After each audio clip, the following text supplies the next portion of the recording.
degmada Balcad waxay ka tirsan tahay gobolka Shabeellaha Dhexe oo dhaca dhinaca waqooyi ee magaalada Muqdisho ee caasimadda dalka amaba haddaan si kale u dhigo degmada Balcad waxa ay waqooyi galbeed kaga beegan tahay magaalada caasimadda ee Muqdisho qiyaastii wax ka badan 35 kiiloomitir ilaa 36 kiiloomitir safarka wadadaasi u dhaxaysa Muqdisho iyo Balcad ma ahan mid sahlan maxaa yeelay burbur fara badan ayaa ka muuqanaya wadada wax ka badan 50 daqiiqo ilaa 1 saac ay nagu qaadatay maridda wadadaasi aniga iyo asxaabta TV-ga qaranka ee ku hawlanaa sameynta barnaamijyo ku saabsan degmada Balcad horumarkeeda nabadgelyo waxbarasho caafimaad iyo midda amniintaba xilli aroor hore ah oo dadka intiisa badan ay wada jiifaan ayaanu soo gaarnay degmada Balcad ee gobolka Shabeellaha Dhexe buundada degmada ayaanu ku hakanay jawi ka duwan kii Muqdisho ayaa noo muuqanayay maxaa yeelay buundada oo aan dul taagnayn in cabaara waxa hoos mara webiga oo aad moodo in uu aad u buuxo dhinacyada webiga waxa ku yaala geedo dhaadheer oo qurux badan oo soo jiidanaya indhaha qofka bini'aadamka dhawaqa shimbiraha ayaa iyaguna caadiyan la maqlaya xilligan oo kale cabaar kadib waagii ayaa waxoogaa soo cadaaday bulshadii ayaa bilowday in ay dhinaca buundada u kala gudubto maadaama qof kasta marka waaga uu baryo uu u jihaysto dantiisa halka ay ka xigto cabaar kadib qoraxda ayaa dhinaca bari ka soo iftiimtay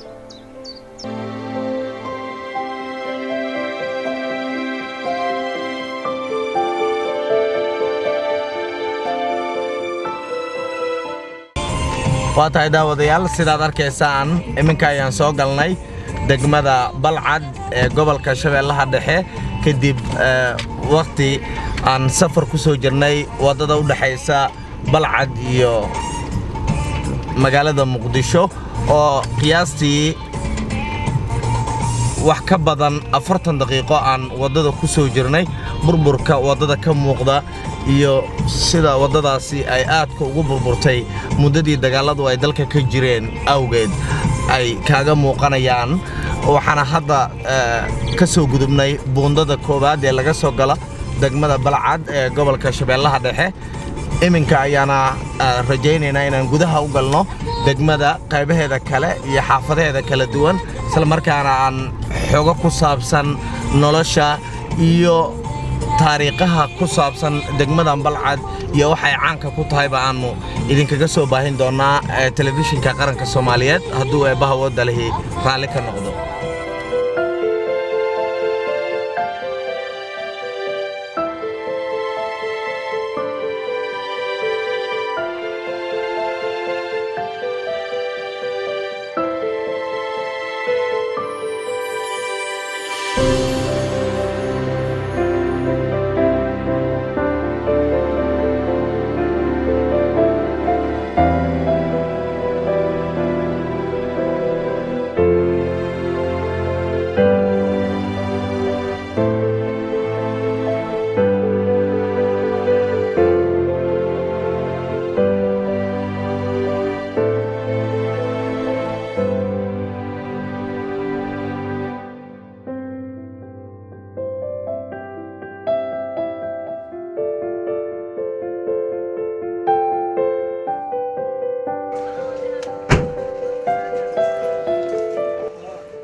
شاسية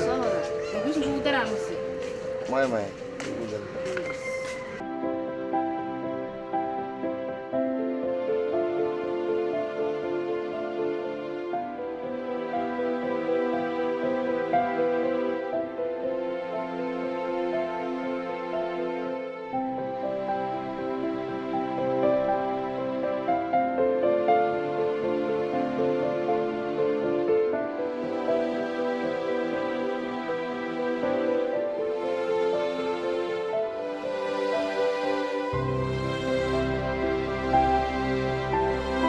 magaalada maxay caan ku tahay waxyaabaha caan ku tahay maxaa kamid ah magaalada فلتنا وجديد مجالا حول علينا حول عليه يبير لي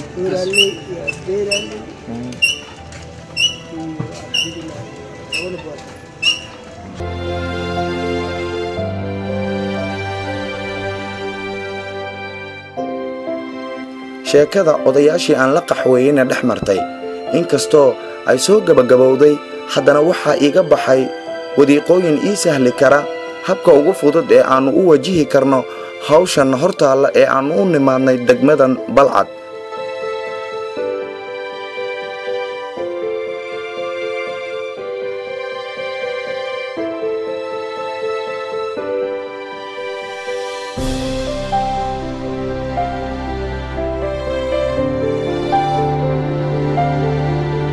degmadan Balcad waxa ay dadkiisu caan ku yihiin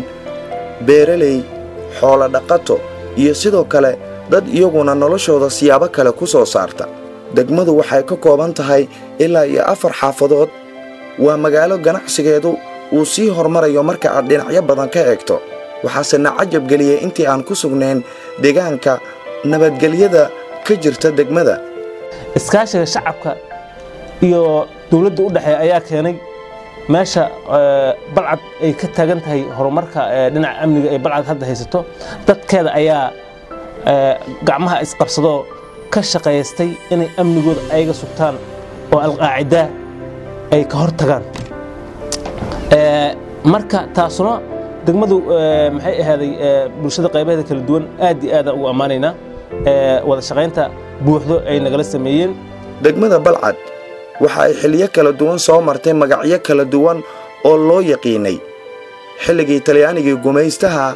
ee dalka haystay waxa loogu yeeri jiray degmada Taytayley. sidoo kale xilliyana waxa loo yaqiinay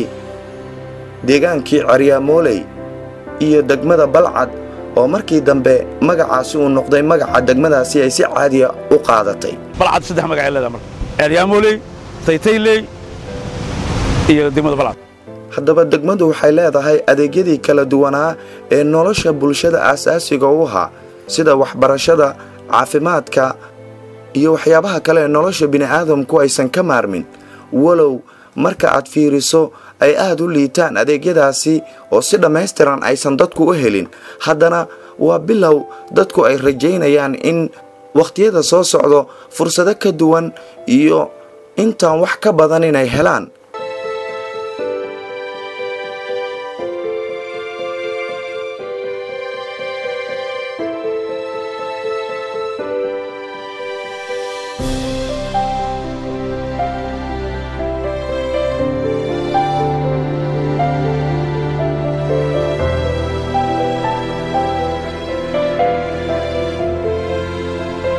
waa xilli hore oo aroortiya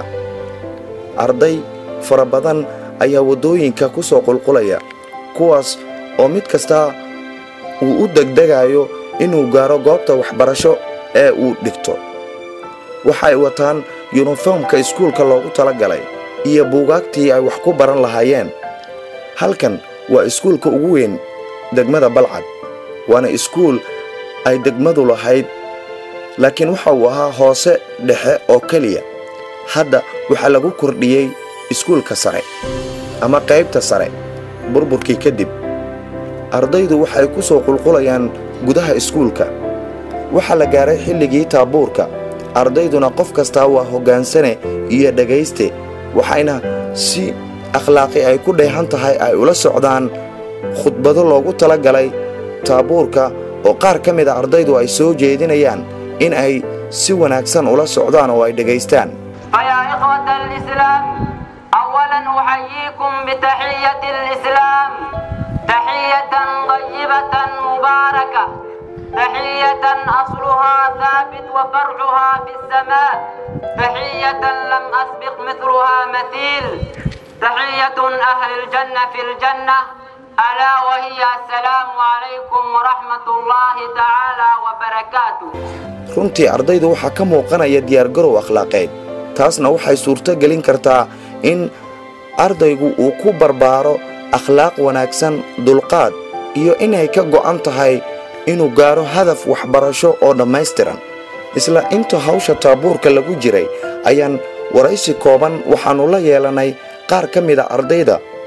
kuwaas oo cabbiraya dareenkooda waxbarasho iyo mustaqbalka waxa ay hiigsanayaan.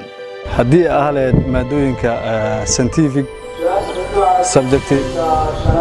waa ijtimaaci amba juqraafi an taariikh tarbiya islaamiya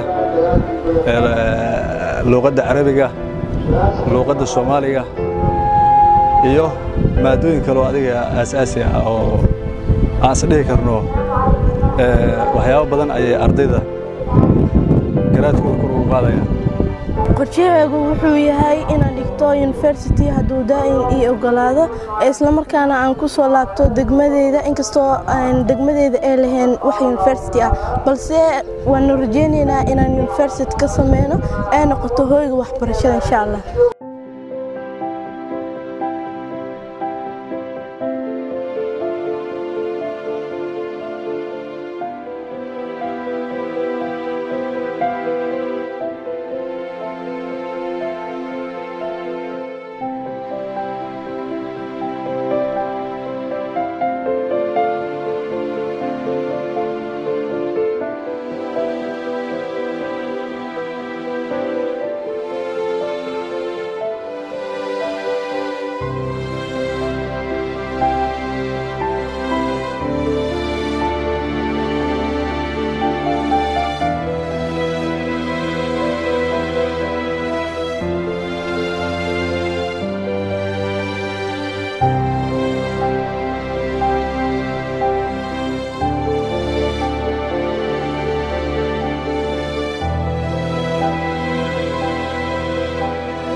iskuulkan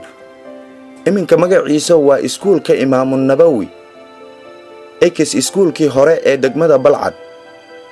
2001 ayaa dib loo howlgeliyay kadib burburkii dalka ka dhacay waxaana lagu kordhiyay dugsiga sare. maamul ku xigeenka iskuulka Imaamu Nabawi Mawlid Ali Islow ayaa iiga sheekeeyay taariikhda iskuulkan uu soo maray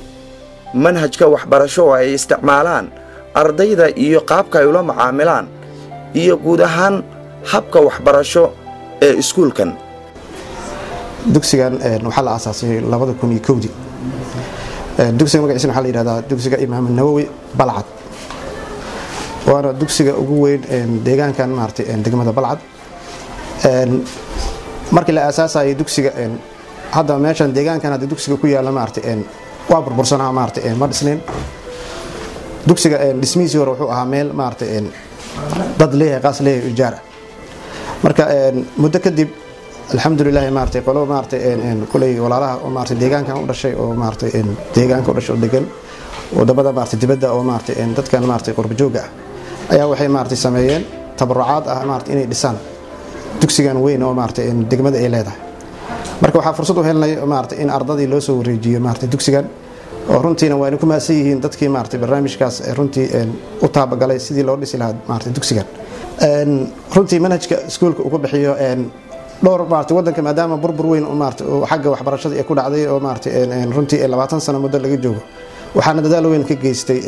daladaha wadanka maartay ka jira ayaa waxay dadaal u galeen inay maartay manhaj u sameeyaan anaga dugsigan wuxuu ka mid yahay iskuulada hoostaga maartay dalada la yiraahdo FPARS oo runtii daladaha maartay dalada ugu weyn maartay qaybtan maartay Soomaaliya marka waxa soo maray maartay manhaj oo maartay kala duwan laakiin hadda waxa jira manhaj lagu midaysan yahay oo maartay wasaaradda maartay ansixisay oo maartay daladaha ay sameeyeen marka manhajkaas oo daladaha hadda ay sameeyeen oo maartay cusub hadda ku dhaqanaan intaasi kadib ardaydu waxa ay u kala jihaysteen fasalladooda arday kasta waxa uu fadhiyaa miiska iyo kursiga loogu talagalay waxa uuna si akhlaaqi ku dheehan tahay ula socdaa waxa macallinka uu u yeerinayo ama uu u sheegayo waxa isugu jiraan hoose dhexe iyo sare qayb kasta oo aanu marnana waxa muuqanayay arday nidaamkooda iyo akhlaaqdoodu waa heerkii loo baahnaa aanu dhihi karno waxa ay qaataan maadooyin kala duwan arday kastana waxa uu ku haminayaa inuu fahmo maadada uu u sharaxayo macallinka wakhtigaasi xiisadda ku leh.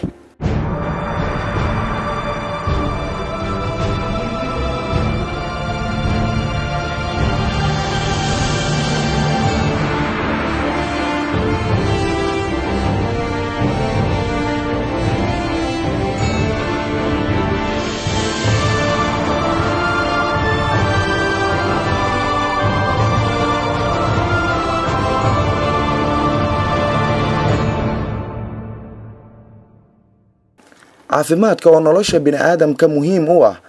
raad badan kuma lahan degmadan Balcad maxaa yeelay ma jiraan goobo caafimaad oo dhammaystiran oo degmada nooga muuqday intii aanu ku sugnayn. halkan waa MCH ku yaala qayb ka mid ah dhulkii horay uu ugu yiilay cisbitaalkii degmada ay lahayd. cisbitaalka degmadu ay lahayd qayb ka mid ah waxa hadda deegaan ahaan u degan dadka degmada ku nool qaarkood. qayb kalena waxaa ka dhisan MCH yar oo dadka ugu yaraan ay ka helaan dawooyin iyo waxyaabo kale oo aan sidaasi u badnayn, laakiin kuma filna caafimaadka dadkan ay u baahan yihiin. caruur kale iga xanuunsaneed waa ii fiicnaadeen ilaa iyo 4 camal. wixii oo dhan waa hele aniga soo iga liitaa keensatay hadda waa ii fiicnaaday. caruurtaayna way noo fiicnaatay. tuulada waa meeshaan Miraalida wajac ay keenay meeshaan waana hadda ka horna waa imiday marka hadda xoogay daawo aan qaatay waa roona. dad wanaagsan aan la kulmay inta ugu dadaalaysa Allah u barakeeyo Allah khayro waan ugu dadaalay dhawaataan qabna ma jirto haddaan hawaan leenahay. maamulka MCH kan ayaan iyaguna waxaan weydiinay xaruntan duruufaha ay ku shaqayso iyo faa'iidooyinka ay bulshada ka helaan inta ay la eg tahay. inta badan anaga waxaan isku daynaa inaan ku fargarayno baahida ka jirta caafimaad ee degmada. markii loo fiirshay isbitaalkan waa shaqo ugu weyn degmada. xarumo kale oo MCH degmadu ay ku yaalaan oo shaqeeyo, laakiin population ugu badan waxaan moodaa isbitaalkan inuu hoosta gareeyo oo asiga oo martigeliyo. markii xarun laga shaqeynayna qaasa hadda xarun ku taal gobolka laga shaqeynayo waxa caadi iska in referral oo jiro xarun kasto meel ka shaqeeyo caafimaad referral waa jira. annaga waa sameynaa case oo marka anaga xal weyno oo referral oo sameeyna waa jira. inta badan annaga waxaan ku xirinayaa isbitaalada waaweyn oo magaalada ku yaalo kala sida Muqdisho ku yaalo ayaan u fargareynaa oo referral oo sameeyna then waa telefoon gareynaa then qofkii patientiga asagoo marka wax problem ma jirin oo caqabad lagu xirin taas loo qaabilaa. noloshu la'aanteed biyo ma ahaateen waliba marka laga hadlayo bulsho ku nool deegaan. halkan daawadayaal sida aad u jeedaan waa wakaaladii biyaha ee degmada Balcad. burburkii kadib waxaa la wareegay oo gacanta ku haya shirkado gaar ah oo maamula biyahan iyo habka bulshada loo wadaajinayo. 4 xaafadood ee ay degmadu ka kooban tahay ayaana biyahan la gaarsiiyaa. biyaha waxay si toos ah uga yimaadaan webiga kadibna waa la nadiifiyaa. sidaa ayaa bulshada loo wadaajiyaa. sidoo kale iyana waxaa jira ceelal kale oo iyana laga hirgeliyey xaafado ka mida degmada maadaama wakaaladdan ay wada dabooli karin baahiyaha biyo ee ay u baahan yihiin dadka degmada Balcad ee 4 xaafadood ku nool. maamul ku-xigeenka wakaaladdan ayaa nooga sheekeeyey biyaha iyo habka ay u wadaajiyaan bulshada degmada ku nool. wakaaladdan markii horeba macnaha waxa loo sameeyay qaab oo ah qaabkee ayaa wax loo siin karaa. macnaha qolada dawladda Jarmalka ayaa ku waxaysay tirakoob ayaa loo sameeyay. haanta ayaa waxa aad loo fogaan loo sameeyay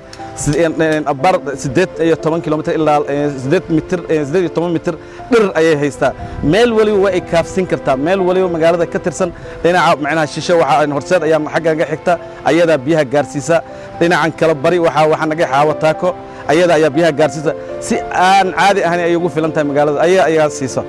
degmada Balcad ee gobolka Shabeellaha Dhexe waxaa sidoo kale ka jira adeegyo ganacsi oo aad u sii ballaaranaya.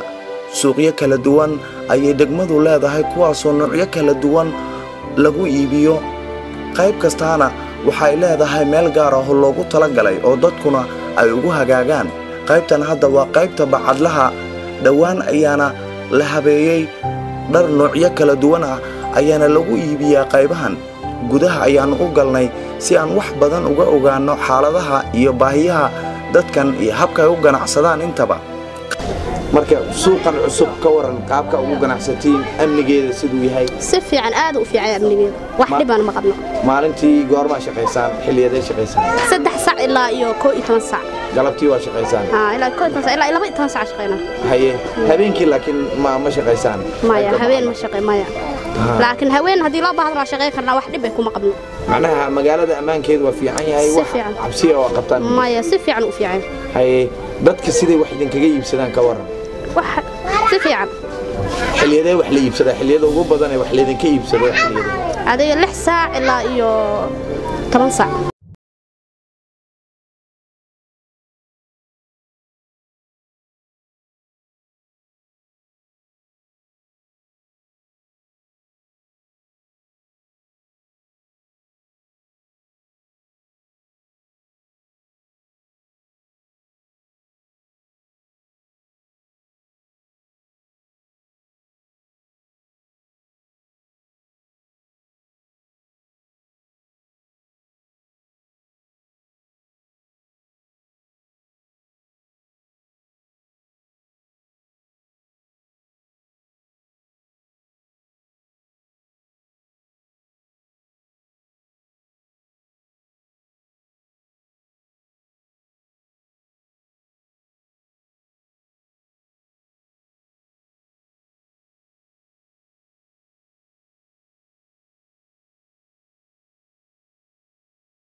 gabalkii ayaa dhacay waxaa la galay xilli habeena magaalada waxaa mar qura ka soo shidmay leerarka cadceedda ku shaqeeya oo dhowaan laga hirgeliyey magaaladoo dhan ayay nalalkaasi iftiininayaan runtii waa wax qurux badan marka aad aragto nalalkan soolarka ee cadceedda ku shaqeeya oo xilliga habeenkii ah degmada ka shidan ganacsigii oo furan iyo bulshadii oo isdhex maraysa qaar ka mid a ganacsatada ayaannu u kuurgalnay xaaladooda si aan bal u ogaanno habka ay u ganacsadaan xilliyada habeenkii ah iyo ganacsigooda sida uu yahay ganacsigu waa fiican adiga shay walbaa lagu garaa waxay dadweyne u baahan yihiin wuxuu daruuriya raashinka iyo wixii bagaasha adiga waxaa dhib haddaan oo weyn haddaan oo naga maqan ma jiraan ganacsi ahaan habeenkii maalintii oo dhan horta waa ganacsanaa saas waxay u furan ilaa habeenkii 5 saac iyo bar 6 saac saacadii rabto ilaa 6 saac gaartay ay ku xiran tahay manaa 5 saac iyo bar xirtay ayay ku leerarkan oo la isku shaqeeyo markii la sameeyo habeenkii oo la silmaamaaba iyadoo waxaa la gaaraa la is arkaa 7 saac 8 saac ma saacad fiil aad maraysa mar daba waxaa leeyahay waxaa joognaa intaas ganacsigu waa furan yahay waa shaqeynaya waa intaas waa shaqeynaa habeenkii markaan qaabkeed dhalinyarada waxaa sameynaa habeenkii isboortiga banaankaas aan iskaga dhignaa